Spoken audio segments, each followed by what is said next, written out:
Di tahun 1985, Pak Hamka baru saja membeli sebuah rumah di Kecamatan P dari seseorang pengusaha batik yang berasal dari Jawa Tengah. Ia memutuskan pindah ke sana dari kompleks perumahan sebelumnya karena dirasa lebih dekat dengan tempat kerja sang istri, Kecamatan P zaman dulu. Pak Hamka sendiri memiliki sebuah toko mebel di Kecamatan K. Dibutuhkan waktu sekitar 30 menit dari Kecamatan P untuk sampai di tempat usahanya. Di hari kepindahan, Pak Hamka baru menyadari bahwa rumah mereka berdempetan dengan sebuah rumah kosong. Dari sana, sebenarnya sudah merasakan hawa gelap, namun diabaikan. Semoga tidak mengganggu batinnya. Terik matahari berhasil membuat peluh membanjiri tubuh. Siang itu, Pak Hamka absen membuka toko karena mengawasi renovasi rumah di hari pertama. Ia memandu para tukang, memberi arahan, memperbaiki bagian-bagian rumah yang sedikit mengalami kerusakan. Bahkan di beberapa bagian dilakukan pengecoran untuk memperkuat pondasi. Pak Hamka, tolong kesini Pak, teriak salah seorang tukang. Pak Hamka segera menghampiri ke sumber suara. Di sana 3-4 tukang terlihat mengerumuni sesuatu. Ada apa Pak? Matanya terbelalak mendapati salah seorang tukang memegang sesuatu yang diletakkan di atas kain lusuh. Tulang belulang itu berukuran kecil, bahkan sebagian terlihat tak utuh. Diduga tulang belulang tersebut milik seorang bayi. Kok bisa ada ini? Tadi nemunya di mana, Pak? Salah seorang tukang menunjukkan ke arah bawah tembok yang sudah digali, di mana tembok itu adalah tembok yang berdempetan dengan rumah kosong. Ya sudah, tolong bantu saya membungkus tulang bayi ini. Nanti kita kuburkan secara layak di pemakaman sana. Nggih, Pak. Mulai dari situ muncul sedikit kekhawatiran. Namun, Pak Hamka berharap ini hanya sebuah kebetulan. Waktu makan malam tiba, Bu Nuri, istri Pak Hamka, terlihat sibuk menyiapkan makanan yang akan disajikan di meja. Dek, tadi para tukang nemu tulang belulang bayi di pojok sana, ucap Pak Hamka tiba-tiba. Bu Nuri menghentikan kesibukannya. Tiba-tiba istrinya beristighfar. Terus gimana Mas? Mungkin itu bayi yang dikubur pemilik rumah terdahulu, tapi gak bakalan ada apa-apa kan Mas? Pak Hamka terdiam sejenak, lalu memaksakan seulas senyuman. Insya Allah, ya semoga gak ada apa-apa. Tapi tolong jangan beritahukan ini pada anak-anak. Nanti mereka takut. Bu Nuri mengangguk. Tak lama kemudian, kedua putrinya datang menghampiri meja makan. Pak Hamka membuka mata secara perlahan dan menajamkan pendengarannya. Duk, duk, duk, duk, duk, duk, duk. Sekali lagi ia mendengarkan sesuatu memukul keras tembok rumah. Langkahnya pun terhenti di ruang tamu, tepat di depan tembok bekas galian lubang. Dugaannya tepat. Suara tersebut memang berasal dari rumah kosong. Pak Hamka memandang tembok lekat-lekat, mencoba berkomunikasi secara batin dengan apa yang ada di baliknya. Siapa kamu? Suara pukulan di balik tembok itu berhenti. Tiba-tiba terdengar suara tawa yang berat dan menggema dari sana. Siapa kamu? Kenapa kamu memukul-mukul tembok rumah saya? Lagi-lagi hanya ada suara tawa menggelegar, seolah mengejek. Merasa diajukan, Pak Hamka mulai melafalkan doa-doa yang mengakibatkan suara tawa tersebut berhenti dan berubah menjadi suara geraman. Pak Hamka merasakan intensitas aura jahat yang meningkat dari sana. Duok! Kali ini makhluk itu memukul tembok lebih keras dari sebelumnya. hingga membuat Pak Hamka mundur beberapa langkah. Tak lama kemudian tembok itu kembali hening. Selama 3 bulan proses renovasi, untungnya tak menemui kendala yang berarti. Tidak, bukan karena memang tak ada yang mengganggu, tapi karena Pak Hamka lebih waspada dengan menghalau segala gangguan, meski gangguan itu kecil.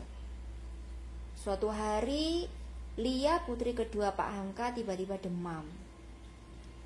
Pagi-pagi buta, Pak Hamka langsung mengantarkan Lia berobat ke klinik terdekat. Sedang Bu Nuri menyiapkan sarapan dan melakukan pekerjaan rumah seperti biasa sebelum berangkat mengajar.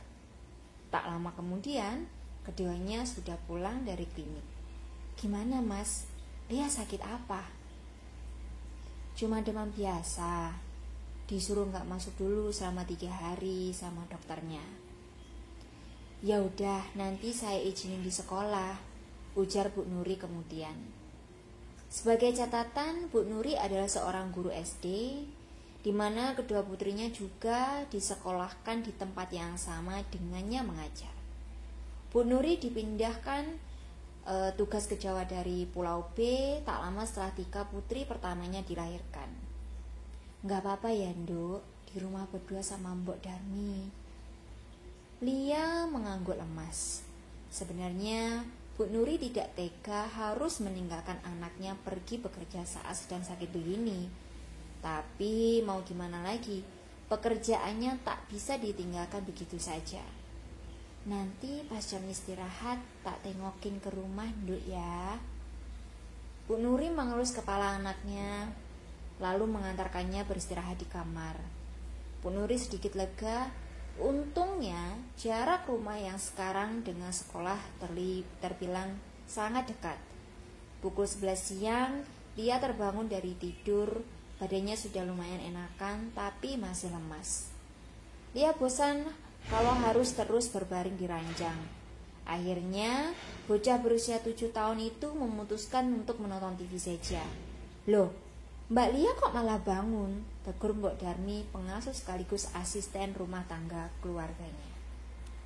눈 감아도 느껴지는 향기 은은해서 빠져들어 저 멀리 사라진 그 빛을 따라 난 너에게 더 다가가 날 보는 네 눈빛과 날 비추는 빛깔이 모든 걸 멈추게 해 너를 더 빛나게 해 어느 순간 내게로 조용히 스며들어 같은 꿈을 꾸게 될 테니까 저 넓은 세상을 네 눈앞에 그려봐 네 진심을 느껴봐 네 안에 숨겨둔 널 세상에 펼쳐봐 있는 그대로 지금 느낌 그대로 내게 널 보여줘 넌 나의 뷰리다 나에게 넌 나의 뷰리다 눈 감아도 느껴지는 향기 은은해서 빠져들어 저 멀리 사라진 그 빛을 따라 난 너에게 더 다가가 날 보는 네 눈빛과 날 비추는 빛깔이 모든 걸 멈추게 해 너를 더 빛나게 해 어느 순간 내게로 조용히 스며들어 같은 꿈을 꾸게 될 테니까 저 넓은 세상을 네 눈앞에 그려봐 네 진심을 느껴봐 네 안에 숨겨둔 널 세상에 펼쳐봐 있는 그대로 지금 느낌 그대로 내게 널 보여줘 넌 나의 뷰리다 나에게 넌 나의 뷰리다 눈 감아도 느껴지는 향기 은은해서 빠져들어 저 멀리 사라진 그 빛을 따라 난 너에게 더 다가가 날 보는 네 눈빛과 날 비추는 빛깔이 모든 걸 멈추게 해 너를 더 빛나게 해 어느 순간 내게로 조용히 스며들어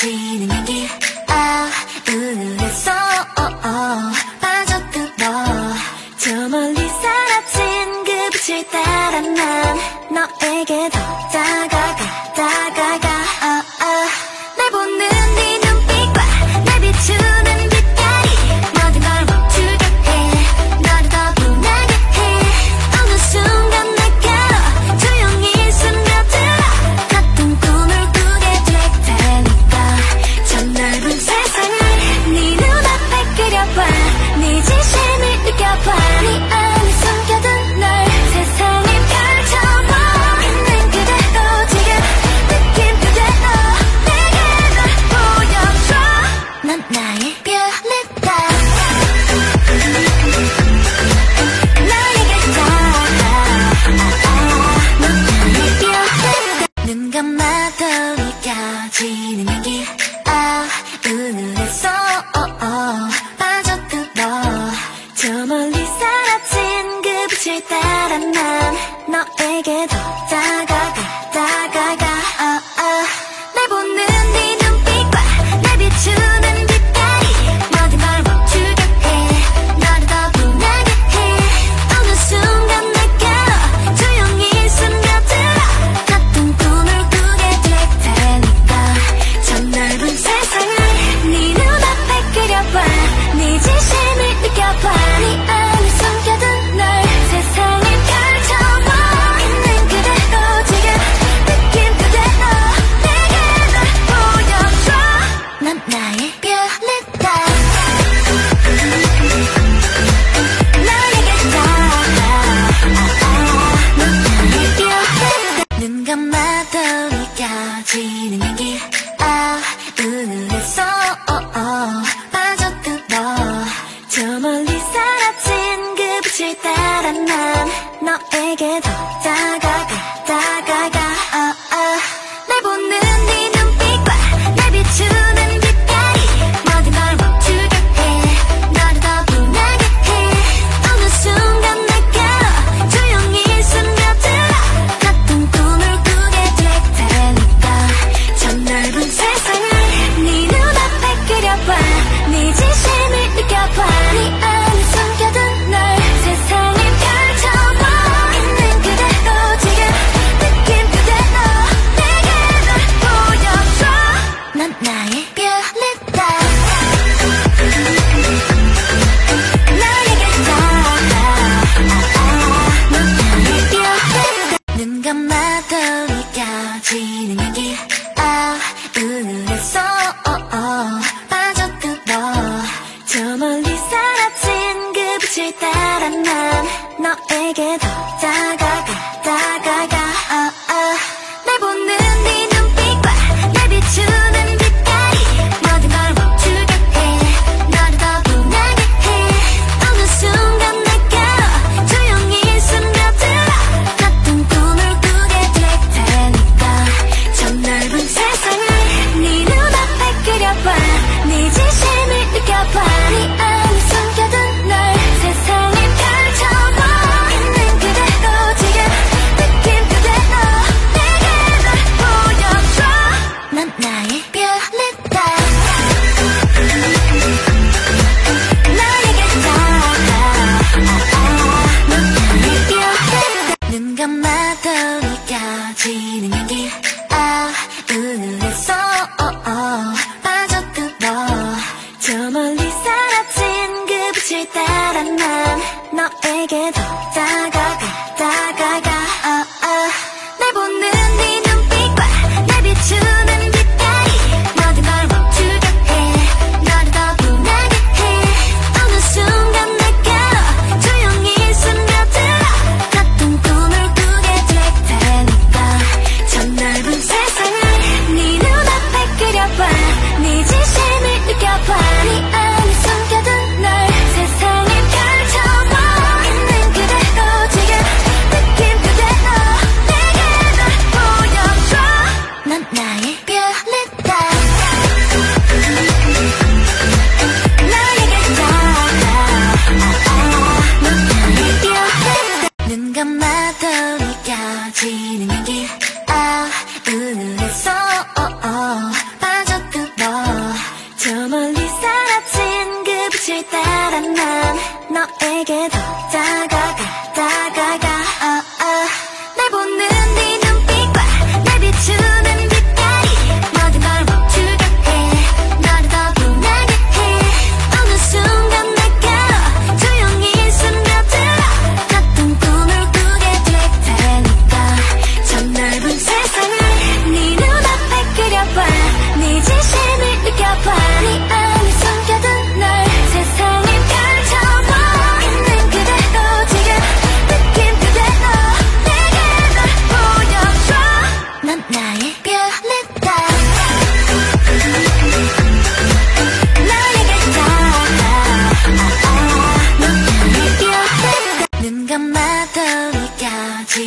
향기 우울해서 빠져들어 저 멀리 사라진 그 빛을 따라 난 너에게 더 다가가 날 보는 네 눈빛과 날 비추는 빛깔이 모든 걸 멈추게 해 너를 더 빛나게 해 어느 순간 내게로 조용히 스며들어 같은 꿈을 꾸게 될 테니까 저 넓은 세상을 네 눈앞에 그려봐 네 진심을 느껴봐 네 안에 숨겨둔 널 세상에 펼쳐봐 있는 그대로 지금 느낌 그대로 내게 널 보여줘 넌 나의 별이다 너에게 넌 나의 별이다 눈 감아도 느껴지는 향기 우울해서 빠져들어 저 멀리 사라진 그 빛을 따라 난 너에게 더 다가가 날 보는 네 눈빛과 날 비추는 빛깔이 모든 걸 멈추게 해 너를 더 빛나게 해 어느 순간 내게로 조용히 스며들어 같은 꿈을 꾸게 될 테니까 저 넓은 세상을 네 눈앞에 그려봐 네 진심을 느껴봐 네 안에 숨겨둔 널 세상에 펼쳐봐 있는 그대로 지금 느낌 그대로 내게 널 보여줘 넌 나의 별이다 너에게 넌 나의 별이다 눈 감아도 느껴지는 향기 우울해서 빠져들어 저 멀리 사라진 그 빛을 따라 난 너에게 더 다가가 날 보는 네 눈빛과 날 비추는 빛깔이 모든 걸 멈추게 해 너를 더 빛나게 해 어느 순간 내게로 조용히 스며들어 같은 꿈을 꾸게 될 테니까 저 넓은 세상을 네 눈앞에 그려봐 네 진심을 느껴봐 네 안에 숨겨둔 널 세상에 펼쳐봐 있는 그대로 지금 느낌 그대로 내게 널 보여줘 넌 나의 별이다 너에게 넌 나의 별이다 눈 감아도 느껴지는 향기 우울해서 빠져들어 저 멀리 사라진 그 빛을 따라 난 너에게 더 다가가 날 보는 네 눈빛과 날 비추는 빛깔이 모든 걸 멈추게 해 너를 더 빛나게 해 어느 순간 내게로 조용히 스며들어 같은 꿈을 꾸게 될 테니까 저 넓은 세상을 네 눈앞에 그려봐 네 진심을 느껴봐 네 안에 숨겨둔 널 세상에 펼쳐봐 있는 그대로 지금 느낌 그대로 내게 널 보여줘 넌 나의 별이다 너에게 넌 나의 별이다 눈 감아도 느껴지는 향기 우울해서 빠져들어 저 멀리 사라진 그 빛을 따라 난 너에게 더 다가가 날 보는 네 눈빛과 날 비추는 빛깔이 모든 걸 멈추게 해 너를 더 빛나게 해 어느 순간 내게로 조용히 스며들어 같은 꿈을 꾸게 될 테니까 저 넓은 세상을 네 눈앞에 그려봐 네 진심을 느껴봐 네 안에 숨겨둔 널 세상에 펼쳐봐 있는 그대로 지금 느낌 그대로 내게 널 보여줘 넌 나의 별이다 너에게 넌 나의 별이다 Iya mbok, bosan kalau tiduran terus. Ya sudah, kalau begitu Mbok mau jemur baju dulu. Kalau butuh apa-apa, panggil si Mbok aja ya di belakang. Lalu wanita parubaya itu meninggalkan Lia seorang diri di ruang TV. Sudah 1 jam Lia asik berkutat memandang layar berwarna hitam putih di depannya. Tak lama kemudian, sayup-sayup terdengar suara ayam. Lia menoleh mencari si ayam dan benar saja, matanya menangkap seekor ayam berwarna hitam tak jauh dari tempatnya berada. Loh, kok ada ayam? Lia beranjak dari posisi dan mengecek pintu depan dan samping yang masih tertutup. Lewat belakang juga nggak mungkin, karena ada tembok tinggi yang menghalangi. Setahunya, tetangga di sekitar rumah juga tak ada yang memelihara ayam. Lalu, ayam ini berasal dari mana? Masuk dari mana? Karena takut si ayam buang hajat sembarangan, dia pun bergegas mengambil sapu untuk mengusirnya. Hush, hush. Saat si gadis kecil itu mengejarnya, tiba-tiba datang seorang wanita parubaya berkebaya hitam menyambar si ayam dengan cepat. Loh, si Mbok. Dia kaget dengan kehadiran Mbok Darmi yang tiba-tiba. Biar saya saja yang bawa ayam ini keluar, Mbak, ucapnya singkat. Lalu Mbok Darmi menggendong si ayam keluar menuju pintu depan. Mbak Lia ngapain bawa-bawa sapu? Lia kembali terlonjak kaget dengan kehadiran Mbok Darmi di belakangnya. Loh, Mbok bukannya barusan ke depan bawa ayam? Tanya Lia memastikan. Mbok Darmi mengerutkan kening dan tampak berpikir sejenak. Lah, kan si Mbok dari tadi di belakang habis jemur baju. Lia pun kebingungan dengan kejadian barusan. Keesokan harinya, kejadian yang sama berulang lagi. Hingga di hari ketiga, ayam hitam itu muncul kembali. Dia mengintip dari balik kursi. Mbok Darmi, panggil Lia setengah berteriak. Tak ada sautan. Mbok! Tiba-tiba ayam hitam itu menoleh ke arah Lia seolah merespon. Lia mengamati si ayam penuh seksama. Bulunya berwarna hitam, jambu juga berwarna hitam, bukan merah seperti jambul ayam pada umumnya. Kepalanya berkali-kali menggedek ke kanan dan ke kiri sembari melangkah maju. Lia semakin menyembunyikan diri di balik kursi. Hening, Lia mengintip lagi. Saya bawa ayamnya keluar ya, Mbak. Mbok Darmi menggendong ayam sembari melesat melewati Lia begitu saja. Spontan, Lia yang terkejut menangis dan langsung berlari ke arah dapur. Minggu sore, tampak sekumpulan anak bermain bola di samping rumah Pak Hamka. Lebih tepatnya di depan pelataran rumah kosong. Baik anak laki-laki dan perempuan berbaur jadi satu. Tiba-tiba, bola ditendang kencang oleh seorang anak hingga melesat ke arah rumah kosong. Mereka pun saling berpandangan. Johan, ambil bolanya. Kamu kan gagal nangkapnya. Gak mau. Kamu yang nendang kenceng, ya kamu yang harus ambil. Tunjuk Johan pada Jody, saudara kembarnya. Mereka pun ribut dan saling tunjuk tentang siapa yang harus ambil bola. Akhirnya, Tika, putri pertama Pak Hamka, berdiri dari posisi penonton. Ia pun menghampiri bilang keributan. Udah, tinggal ambil aja, ribut banget, tegas Tika. Siapa yang mau ambil? Tanya si Johan. Loh, ya kalian lah, kan kalian yang main bola. Mereka semua terdiam.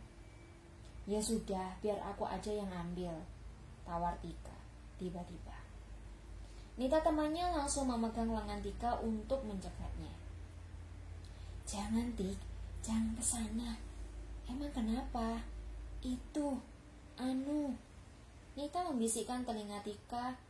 Rumah itu angker. Tika mengerutkan kening. Sudah hampir setengah tahun ia menempati sebelah rumah kosong namun tak mendapati keganjilan apapun dari sana. Masa sih? Iya. Apalagi banyak orang yang sering lihat kaki buntung di sana. Bisik Nita sambil melirik ke arah bola yang menghilang di samping rumah kosong. Tika berdecak. Tak mungkin lah, kalian ini masih terang kok. Masa iya di setan? Ya sudah, terserah kamu saja. Tika pun mulai berjalan seorang diri ke arah rumah kosong sembari sedikit memikirkan ucapan Nita. Kini ia sudah sampai di samping rumah, di mana sekitarnya ditumbuhi rumput gajah yang tingginya sudah hampir selutut. Rumput-rumput tersebut benar-benar menghalangi penglihatan. Akhirnya Tika memutuskan memungut sebuah ranting panjang, di mana ranting tersebut akan digunakan untuk menyibak-nyibakkan rumput agar lebih mudah menemukan bola. Hingga pandangan mata menangkap sebuah objek berwarna kuning menyembul di balik kerumputan. Nah, itu bolanya. Tika berjalan ke arah belakang rumah saat akan mengambil. Matanya menangkap objek yang lain. Jantungnya berdegup kencang manakala kornea mata menangkap sepasang kaki berdiri tegak di depan bola. Hanya saja itu sepasang kaki tanpa badan. Kaki buntung dari ujung jari hingga sendi kaki saja. Kaki itu tak bergerak. Dengan hati-hati Tika mulai membungkuk mengambil bola. Srek, srek. Spontan Tika menoleh. Kosong, hanya rimbunan semak. Matanya kembali ke arah posisi tadi. Namun kaki buntung itu sudah hilang. Tanpa menunggu lagi, Tika langsung berlari sekencang-kencangnya meninggalkan tempat tersebut. Pak Hamka terdiam mematung memandangi rumah kosong itu dari kejauhan. Matanya memicing mencoba menembus ke dalam. Bertanya-tanya misteri apa yang tersembunyi di baliknya. Dari mata batin, ia hanya melihat sekumpulan makhluk-makhluk tak kasat mata tinggal menengah berseliweran. Seperti apa yang terdapat pada tempat tak berpenghuni biasa, tapi kenapa auranya terasa jahat dan pekat sekali. Sekilas tercium bau anyir hanya saja tertutup dengan bau-bau lain. Seperti aroma menyan berbaur dengan wangi melati yang menyengat. Entahlah yang jadi masalah, energi negatif dari rumah kosong itu sering berseliweran juga ke rumah, hingga mengakibatkan gesekan energi yang cukup kuat antar dimensi. Hal itu membuat hawa rumah menjadi panas. Tak jarang kedua putrinya juga terkena imbas. Tika dan Lia jadi sering sakit-sakitan. Padahal Pak Hamka hampir setiap hari membersihkan energi-energi negatif itu dari rumah. Bahkan sekarang ia jadi jarang ke masjid karena lebih memilih mengajak keluarga kecilnya berjamaah di rumah saja. Awal mula kekhawatiran muncul ketika ia mendapat laporan dari Lia, anak keduanya, tentang kemunculan ayam dan Mbok Darmi yang jadi dua. Setelah kejadian itu, demamnya makin menjadi karena ada energi negatif yang masih menempel pada Lia. Mau tak mau, Pak Hamka meruat Lia tiap malam dengan membacakan ayat kursi 7 kali, lalu ditiupkan di ubun-ubun. Masalah kedua muncul setelah Tika juga melapor melihat kaki buntung di belakang rumah kosong. Malamnya Tika girap-girap sawan, atau istilahnya ketakutan, dan selalu terbayang-bayang melihat kaki buntung itu. Belum lagi yang katanya Mbok Darmi sering diganggu dengan kejadian perkakas yang tiba-tiba hilang atau berpindah tempat. Tak hanya Mbok Darmi, tapi seisi rumah juga pernah dikerjai dengan hal serupa. Pak Hamka, kok ngelamun sendiri di sini? Awas kesambet loh. Tegur Pak Tejo, salah seorang warga komplek. Enggak Pak, cuma lagi ngamatin rumah kosong sebelah rumah saya. Pak Tejo melihat rumah yang ditunjuk Pak Hamka begitu ngeri. Emang rumah itu singgup Pak, alias angker? Oh iya, ya maklum Pak, namanya juga rumah kosong, jawab Pak Hamka mengulas senyum. Bapak gak takut apa? Gak pernah diganggu apa-apa gitu? Pak Hamka menggeleng berpura-pura tak tahu. Gini Pak Hamka, bukannya saya menakut-nakuti atau gimana. Ini supaya lebih berhati-hati saja. Pak Tejo kembali melanjutkan ceritanya. Jadi gini, rumah itu lebih dari 10 tahun gak ditempatin. Warga sering melihat penampakan di sini. Oh iya? Iya Pak, ada yang pernah melihat kaki buntun di belakang atau di pekarangan rumah? Ada yang melihat pocong?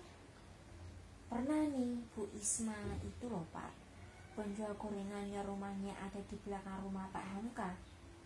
Malam-malam melihat seorang bapak tua yang ngerokok di teras.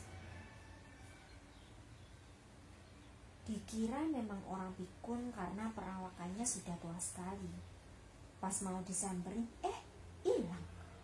Orang-orang juga sering melihat wanita berpakaian putih tampak berjalan mondar-mandir di balik jendela. Wah, ramai juga ya Pak, canda Pak Hamka. Ya ngeri Pak. Pernah ada suatu kejadian, ada maling yang malang itu dikejar oleh para peronda. Nah, 2 orang maling tersebut ternyata bersembunyi di sana. Tak ada seorang pun yang tahu. Pagi-pagi mereka berdua ditemukan tergeletak begitu saja di depan rumah kosong. Terus, saat ditemukan kondisi mereka cukup menyedihkan. Salah satunya bibirnya miring membeletot ke kanan, gak bisa balik. Yang satunya gak bisa lihat, tapi masih hidup Pak. Ya hidup Pak. Lalu didatangkan orang pintar. Kata orang pintarnya, memang mereka habis dikerjain si penunggu rumah. Kemudian disembuhkan kedua-keduanya sama si orang pintar sebelum dibawa ke kantor polisi. Kedua maling itu diinterogasi oleh warga. Mereka pun menceritakan saat bersembunyi di rumah kosong, mereka mengalami hal-hal yang mengerikan. Puncaknya ada sesuatu tak kasat mata menamparnya keras sekali. Nah, orang yang satu lagi langsung dicolok kedua matanya dengan sesuatu yang panas. Makanya gak bisa lihat apa-apa. Hamka mengangguk mengerti mendengar cerita Pak Tejo. Iya, satu lagi. Kata yang sering lewat sini, mereka sering mendengar bayi yang menangis. Pak Hamka mengerutkan dahi. Bayi? Malam itu Bu Nuri harus tidur sendirian. Karena Pak Hamka tidak pulang, kalau sudah ada bisnis makelar, memang Pak Hamka bisa tidak pulang beberapa hari. Pak Hamka sendiri juga menyambi profesi jadi makelar selain usaha toko. Bidangnya pun macam-macam. Kadang menangani jual beli bawang merah bertruk-truk, jual beli tanah, kendaraan bermotor, barang antik, dan lain-lain. Pak Hamka memang tipe pekerja keras, tak mau mengandalkan satu penghasilan saja selama masih mampu. Prinsipnya, jika kita punya 9 pintu rezeki, mengapa tidak kita buka ke 9 pintunya? Meskipun berasal dari keluarga berada dengan warisan tanah di mana-mana. Pak Hamka tidak jumawa bermanja-manja karena sejak kecil sudah dididik keras dengan pola hidup susah. Waktu sudah menunjukkan pukul 10 malam, Bu Nuri juga sudah mengajak kondisi anak-anak yang terlelap di kamar. Ini waktunya rehat. Bu Nuri mulai merebahkan tubuh di atas kasur. Baru sejenak memejamkan mata, lalu membuka mata kembali karena merasa ada sesuatu yang berat menindihnya. Dan benar saja, ada sesosok wanita berpakaian putih lusuh berdiri di atas dada. Rambutnya panjang sebagian menutup wajah. Menunduk menatap Bu Nuri dengan mata tanpa kornea. Wajahnya rusak dengan bulut menganga lebar. Bu Nuri kaget bukan main. Berusaha bergerak namun tak bisa. Bahkan ujung jari pun susah digerakkan. Wanita itu makin kuat menindih, makin lama makin membelasakan kakinya yang samar ke dada Bu Nuri. Bu Nuri tak bisa bernafas, paru-parunya seolah terhimpit, tertutup tanpa udara. Nafasnya tersengal-sengal, hingga sekali-sekali berteriak namun tak bisa. Bahkan melafalkan doa-doa pun tak mampu berkata. Bu Nuri mengucap istighfar dalam hati dengan terbata-bata. Entah saat itu rasanya berada di ambang hidup dan mati. Makin lama udara yang dihirup tak ada lagi. "Mak, dia tidur sini ya." Bu Nuri terbangun dengan nafas tersengal-sengal. Sebisa mungkin ia menghirup udara sebanyak-banyaknya, tak mau kehilangan oksigen lagi. Badannya dingin namun berkeringat. Ia menoleh memeluk Lia. Ia pun terheran-heran menatap kondisi ibunya seperti orang yang habis lari maraton berkilo-kilometer. "Makasih nak, makasih," ucap Bu Nuri terbata-bata. Benar, Bu Nuri baru saja mengalami ketinggian. Untung saja ia saat itu datang ke kamar dan menyentuh tangannya, yang akhirnya bisa membuat Bu Nuri bergerak lagi. Gerimis hujan terengah turun. Tetesan airnya berdetik jatuh ke arah rumah, menghasilkan irama ritik di sekitarnya. Udara menjadi semakin dingin, berhasil menyeruak masuk ke dalam rumah. Bersamaan dengan itu, Bu Nuri kembali harus berhadapan dengan sosok wanita berwajah rusak. Kali ini, wanita itu jongkok dan semakin mendekatkan wajahnya. Dari mulutnya yang menganga, keluar lendir hitam dengan bau menyengat. Lagi-lagi, dadanya dihimpit kuat-kuat. Rongga baru tak bisa dimasukkan oksigen. Bu Nuri berjuang sekuat tenaga untuk bergerak. Rasa takut makin membuat makhluk itu menjadi kuat. Bu Nuri tak mampu berucap istighfar. Hanya satu kata yang berhasil ia kumamkan dengan susah payah. Allah. Lafaz itu berhasil membuat jari telunjuknya bergerak. Bu Nuri terjaga dengan nafas tak beraturan. Ini sudah yang beberapa kali ketindihan sosok wanita itu. Tiap suaminya tidak tidur di rumah, Pak Hamka selalu menyarankan untuk berwudu sebelum tidur. Jangan sampai lupa berdoa. Tapi namanya juga manusia, lupa pasti pernah menghinggapinya. Di saat lengah seperti itu, Bu Nuri pasti mengalami ketindihan. Dan makhluk yang menidingnya selalu sama, sosok wanita berwajah rusak. "Mas, gimana ini? Aku sering ketindihan wanita berwajah rusak itu. Stres aku mas lama-lama. Ngajar sampai gak bisa konsen," keluh Bu Nuri pada suaminya. Matanya berkaca-kaca. Pak Hamka memandang istrinya tak tega. Bukan tak pernah berbuat apa-apa, Pak Hamka sendiri susah menemukan keberadaan wanita berwajah rusak itu. Dia berada di rumah, dicari, bahkan dipancing pun sosok itu tak berani menampakkan diri. Tapi kenapa malah mengganggu istrinya terus-menerus? Pak Hamka mulai kesal. 3 minggu setelahnya, Pak Hamka kembali pamit tidak pulang selama 2 hari karena harus kulak barang mebel di daerah Jepara. Bu Nuri sedikit khawatir karena itu berarti dia harus tidur sendirian lagi malam ini. Tapi Pak Hamka berusaha menenangkannya. "Jangan khawatir, tidak akan terjadi apa-apa." Bu Nuri memaksakan seulas senyum sembari mengangguk, lalu mencium takzim punggung tangan suaminya. Malam hari menjadi lembab dan dingin karena bekas hujan yang baru saja berhenti. Awan mendung yang tadinya menutupi pelan-pelan menyingkir membiarkan bulan terlihat penuh. Tak menghalanginya. Di saat yang sama Pak Hamka terlihat menahan sesuatu dengan kedua tangan tepat di depan kamarnya. Ia kemudian menyeret sesuatu tak kasat mata untuk menjauh. Wanita berwajah rusak itu mencoba menahan tali gaib yang menjerat leher. Terlihat marah namun kalah. Iya, Pak Hamka tidak benar-benar pergi ke Jepara. Ia memang pergi lalu diam-diam kembali di malam yang sama.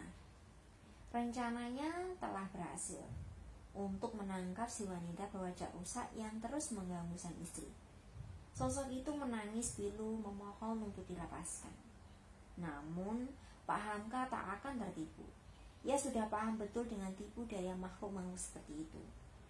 Kamu pergi, jangan pernah kembali ke sini atau saya lenyapkan. Si sosok menangis lalu tertawa melengking setelahnya. Jangan, gak mau, saya suka istrimu, baunya enak. Ya sudah, berarti saya lenyapkan saja kamu. Pak Hamka mulai melafalkan doa-doa. Sosok itu menggeram dan terlihat marah. Lama-kelamaan merintih seolah kesakitan. Saya tidak bisa meninggalkan ke tempat ini. Tidak bisa. Jangan lenyapkan saya. Anak saya masih di sini. Pak Hamka berhenti sejenak melafalkan doa. Anak. Sosok itu kembali menangis. Anak saya. Bukan. Bayi saya mati di sana. Pak Hamka berpikir sejenak. Mungkin ini saatnya mencari tahu, meski ia tidak akan sepenuhnya mempercayai sosok itu. Kamu penghuni lama di rumah kosong itu, bukan? Ceritakan apa yang ada di sana. Sosok berwajah rusak itu terdiam sejenak seolah ketakutan. Saya tak bisa bilang. Memang kenapa? Saya tidak bisa. Tapi saya akan menceritakan tentang apa yang terjadi pada saya dan bayi saya. Sosok itu terlihat duduk, kepalanya berputar perlahan, menggedek dari kiri, depan, kanan, dan belakang. Seolah tak memiliki tulang leher hingga tak mampu menahan berat kepalanya. Pak Hamka terdiam namun tetap bersikap waspada.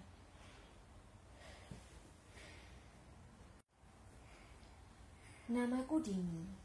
Usiaku masih terbilang muda, 19 tahun.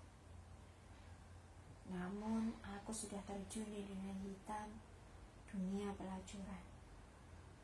Orang tuaku meninggal dalam kecelakaan saat aku masih kecil. Di usia 14 tahun, paman dan bibiku sendiri menjualku kepada seorang gembong di kota es demi menutupi hutang-hutang. 5 tahun aku bergelut di dunia malam. Entah sudah berapa ratus kali melayani lelaki hidung belang. Aku tak peduli, tubuh dan hatiku mati rasa. Jika kau tanya harga diri, aku sudah tak punya. Yang penting aku tak kelaparan. Beberapa kali juga aku harus menahan sakit dan bolak-balik ke dokter kandungan karena luka-luka pada alat vitalku. Hingga suatu malam, aku melihatnya. Aku mengisap rokokku kuat-kuat sembari duduk menggoda dengan baju mini. Lelaki itu bertubuh gagah, berkumis tipis menghiasi wajah tampannya. Kutaksir usianya sekitar 30 tahun. Mungkin ia seperti tertarik padaku, lalu datang mendekat. Aku senang-senang saja jika mendapat pelanggan bagus seperti ini. Kami berkenalan, tapi perkiraanku salah. Ternyata usianya sudah 42 tahun. Sungguh penampilannya tidak terlihat tua sama sekali. Ya, usia berapapun tak masalah. Toh aku juga pernah melayani kakek-kakek. Dia banyak tersenyum padaku. Pandangannya lembut, tidak kurang aja seperti pelangganku yang kebanyakan. Mereka memperlakukan aku tidak senonoh. Dalam hati pun bertanya-tanya, kenapa lelaki sempurna ini malah datang ke tempat seperti ini? Seolah bisa membaca pikiranku, ia pun menjelaskan. Aku diajak rekan bisnisku. Kalaupun menolak juga tak enak. Dia tersenyum kembali. Senyum yang sedikit membuat hatiku berdesir. Lalu germoku pun datang. Lihatnya bagus, bos. Dini ini memang paling laris. Pelanggannya pun banyak. Entah untuk pertama kali, aku tidak suka germoku berkata demikian, terutama di hadapan laki-laki ini. Padahal biasanya dihina atau direndahkan seperti apapun aku tak peduli. Bukan seperti itu. jelas lagi itu. Tiba-tiba Kermoku menyerahkan sebuah kunci. Ini kamar 13. Pak Darmo sudah membayar semua biayanya. Kalau tidak mau, Dini akan aku oper ke pelanggan lain. Dia ini sudah banyak yang booking. Aku kasih penawaran spesial karena kamu pelanggan baru. Spontan aku menggenggam tangannya dan menggeleng cemas. Duh, jangan biarkan aku pergi dengan pelanggan lain. Mataku seolah berbicara demikian padanya. Dengan ragu-ragu, lelaki gagah itu akhirnya menerima kunci tersebut. Aku bersorak dalam hati. Kami pun memasuki kamar. Sepertinya malam ini akan menjadi seru. Gitulah yang kupikirkan. Namun ternyata salah. Dia tidak menyentuhku sama sekali. Aku sedikit kecewa pada awalnya. Tapi lagi-lagi aku salah. Mengobrol seperti ini lebih menyenangkan daripada yang kukira. Ya, ibuku bisa beristirahat juga. Dia bilang hanya butuh teman mengobrol. Kulihat wajahnya sedikit muram saat menceritakan tentang istrinya. Istrinya yang egois, yang tidak memperpedulikan suami dan anak-anaknya. Dasar wanita bodoh, malah menyanyiakan lelaki seperti ini. Batinku kesal. Besok aku boleh datang ke sini. Menyenangkan sekali mengobrol denganmu. Bebanku jadi sedikit berkurang. Aku mengerjap senang. Boleh, tentu saja. Tapi kenapa? Siapapun yang menghabiskan waktu bersamaku harus tetap membayar pada Bang Edi, Kermoku. Oh, soal itu tak usah khawatir. Lelaki itu tersenyum menenangkan. Singkat cerita, lelaki gagah ku tahu bernama Harun hampir setiap hari datang. Kami menghabiskan waktu hanya sekedar mengobrol, jalan-jalan, dan makan bersama, dan ia tak pernah menyentuhku. Untuk pertama kali aku merasa begitu dihormati sebagai seorang wanita. Hingga suatu hari, ia bilang jatuh cinta padaku dan ingin menikahiku. Namun di bawah tangan, karena tidak mungkin menceraikan istrinya. Bagaimana nasib anak-anaknya? Awalnya aku bimbang, namun karena terlanjur mencintainya, akhirnya aku iyakan. Lalu Harun menebusku dengan harga yang sangat mahal pada Bang Edi. Kami menikah di bawah tangan. Harun mengajakku pindah ke kota K, di mana salah satu bisnisnya juga ada di sana. 1 bulan kemudian aku hamil. Suamiku Harun bahagia sekali mengetahui kabar itu. Semenjak mengetahui berita kehamilanku, Harun jadi lebih sering mengunjungiku. Biasanya hanya 2 minggu sekali, tapi sekarang bisa 3 hari atau paling lama seminggu sekali. Aku tak pernah membayangkan akan bisa hidup bahagia dan senormal ini. Memasuki bulan ke-9, 2 mingguan, aku mengalami pembukaan pertama. Kami ke rumah sakit untuk memeriksakan kandungan. Dokter bilang, mungkin tak sampai 24 jam aku akan melahirkan. Harun sedikit terkejut. Dokter menyuruh rawat inap, namun Harun menolak. Akhirnya kami pulang dengan 1000 pertanyaan di kepalaku. Saat sampai rumah, ia menyuruh pembantu kami mengemasi barang-barangku untuk persiapan kelahiran. Kulihat dia menuju ke pesawat telepon dan menelepon seseorang. Aku tak bisa mendengar jelas apa yang dibicarakan, karena tiba-tiba kesakitan merasakan kontraksi. Mobil kami melaju menuju keluar kota. Aku terdiam tak ingin melontarkan pertanyaan. Melihat ekspresi suamiku yang juga lebih banyak diam. Tibalah kami di sebuah rumah yang ada di pinggiran kota. Waktu itu kecamatan P, belum sepadat sekarang. Rumahnya cukup besar dan memiliki pekarangan yang luas. Di sekelilingnya ditumbuhi pohon mahoni yang cukup rindang. Ini di mana, Mas? Tanyaku saat menuruni mobil. Kamu akan melahirkan di sini, jawabnya singkat. Seraya menyuruh sopir mengangkat seluruh barangku dari bagasi. Di depan rumah, ternyata kami sudah disambut beberapa orang. 2 orang berperawakan ibu-ibu dan 3 orang lelaki bertubuh besar seperti preman. Salah satunya memiliki penampilan seperti dukun, memakai baju hitam longgar dengan ikat kepala berwarna senada. Aku semakin curiga. Malamnya, aku mengalami kontraksi yang sangat hebat, lebih dari kontraksi sebelum-sebelumnya. Seorang ibu-ibu yang kutaksir dukun bayi mulai memeriksa aku. Sudah waktunya, ucapnya pada Harut. Aku menjerit kesakitan dan menahan tangan suamiku.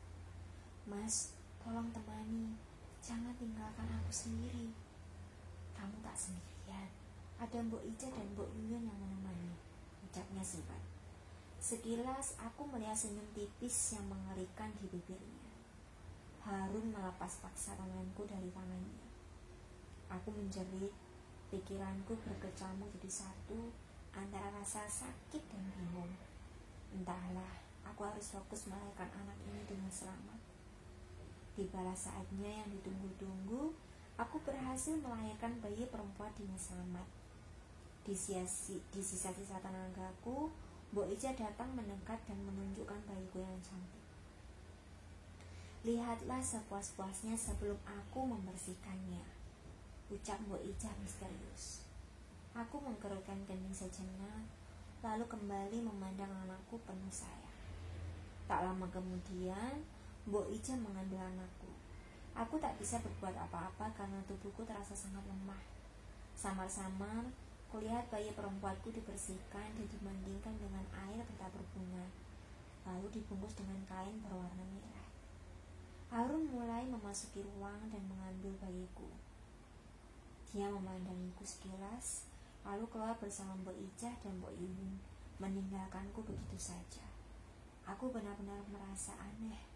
Naluriku sebagai ibu menyuruhku untuk bergerak, memeriksa apa yang terjadi. Di sisa-sisa tenaga dan rasa sakit yang luar biasa di selangkangan, aku mencoba terbangun dari posisiku. Kulihat sisa darah masih menempel di sekitar kaki dan kasurku. Belum dibersihkan sama sekali. Dengan berhati-hati, aku mencoba berjalan. Langkahku memaksa untuk segera keluar dari kamar. Baru kusadari, lampu listrik hanya menerangi kamar tempatku bersalin, sedangkan bagian lain dari seluruh ruangan dan lorong diterangi dengan lilin saja. Sayu-sayu kudengar suara bayi menangis. Kujelajahi setiap sisi ruangan dan memeriksa setiap kamar, hingga akhirnya langkahku terhenti tepat di mana suara bayi menangis itu dengar lantang. Aku menempelkan daun telinga pada pintu kayu jati di kamar itu, mencuri dengar seksama apa yang ada di baliknya. Terdengar tangis bayi yang tersengal-sengal. Bersamaan dengan ibu samar, kudengar orang bergumam. Tak mungkin bergumam, tapi seolah meraba mantra dengan bahasa Jawa. Apa yang sebenarnya terjadi? Apa itu suara bayiku? Tanyaku dalam hati. Tok tok tok tok. Mas, suara tangis bayi makin kencang. Tok tok tok tok tok. Mas Harun, kamu di dalam bukan? Apa itu suara bayi kita? Aku pun mencoba mengetok-ngetok pintu dan sekencang-kencangnya. Karena tak ada respon, aku mencoba membuka engsel pintu namun gagal. Seolah ada yang menahan. Aku yakin bayiku ada di dalam sana. Dan aku pun berulang-ulang kali mengetok-ngetok pintu itu. Mas, buka mas. Apa yang kamu lakuin ke bayi kita? Aku mau lihat bayi mas. Aku mau lihat bayi kita mas. Air mataku merembes. Ada yang salah di dalam sana. Perasaanku benar-benar tidak enak. Aku terus berusaha membuka pintu, bahkan mengedor-gedornya. Sekuat tenaga, tak merasa putus asa. Ku cari sesuatu itu untuk membuka paksa. Aku berjalan menyeret sedikit kakiku, menelusuri ruangan demi ruang meski dengan pandangan sedikit buram, karena tangis dan pencahayaannya temaram.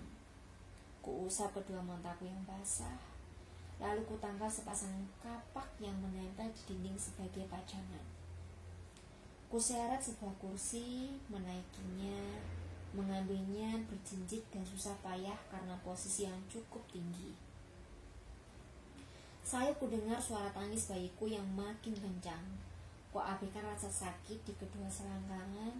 Akhirnya aku bisa menggapainya, meskipun kapak itu hampir terlepas dari genggaman dan hampir mengenai jari kakiku.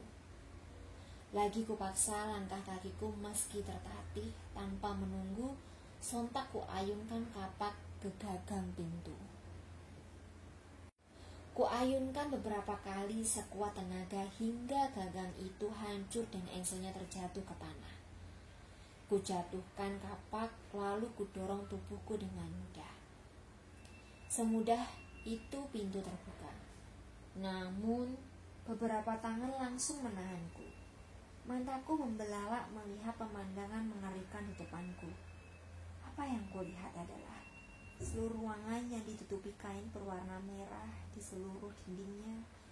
Di salah satu tembok tergantung sebuah kepala kerbau hitam bertanduk besar lengkap dengan sebuah meja yang mana di atasnya ditaruh dupa, pot menyan, keris, bunga, dan lain-lain. Kamar ini sebuah kamar ritual. Bayiku diletakkan di atas pelepah daun pisang, di atas sebuah batu berbentuk balok, seperti batu persembahan. Di dekatnya, kulihat seorang pria parubaya berpakaian hitam merapalkan sesuatu dari mulutnya.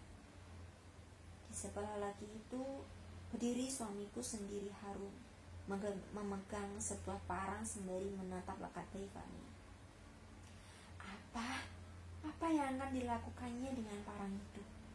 Aku memberontak, berteriak, berusaha melepaskan diri. Namun, yang memegangiku dua laki bertubuh besar. Tenagaku kalah dengan mereka. Ya, mereka adalah preman yang tadi siang menyambutku. Harum menyerahkan parang pada lelaki berbaju hitam itu. Lelaki yang kuduga adalah seorang dukun mulai mengangkat parang. Tepat di belakangnya kulihat bayangan tinggi hitam besar. Besar sekali hingga tingginya mencapai batas atap rumah. Aku mendongak. Semua terjadi begitu cepat. Parang itu teranyun, membelah leher bayiku dengan mudah. Kepalanya menggelinding tepat di bawah kakiku. Tubuhnya kecil sempat menggelinjang sepersekian detik hingga tak bergerak lagi. Darah mengucur perlahan keluar dari nadi leher yang terputus itu. Aku berteriak, meraung, berharap semua yang kusaksikan ini hanya mimpi. Kulihat Harum menempelkan telapak tangan pada darah bayi yang masih mengalir. Ia pun mengusapkan darah itu ke wajahnya secara perlahan. Aku tak mampu berkata apa-apa. Di saat yang sama, sesuatu bergejolak hebat dari lambung. Spontan kukeluarkan semua isi dalam perut. Lalu apa yang kulihat? Kemudian adalah gelap seluruhnya. Jadi, apa kamu langsung mati saat itu? Belum. Lalu, matinya kenapa? Depresi, lalu gantung diri. Lalu di mana Harum sekarang? Apa yang terjadi dengannya? Dia masih hidup. Tiba-tiba atmosfer seluruh ruangan turun hingga suhu terendah Dini menggerak. Cari tahu saja sendiri. Sosok Dini pun berubah makin samar, kemudian menghilang. Pahamka menoleh ke sana kemari mencari keberadaannya. Sial, dia melarikan diri rupanya.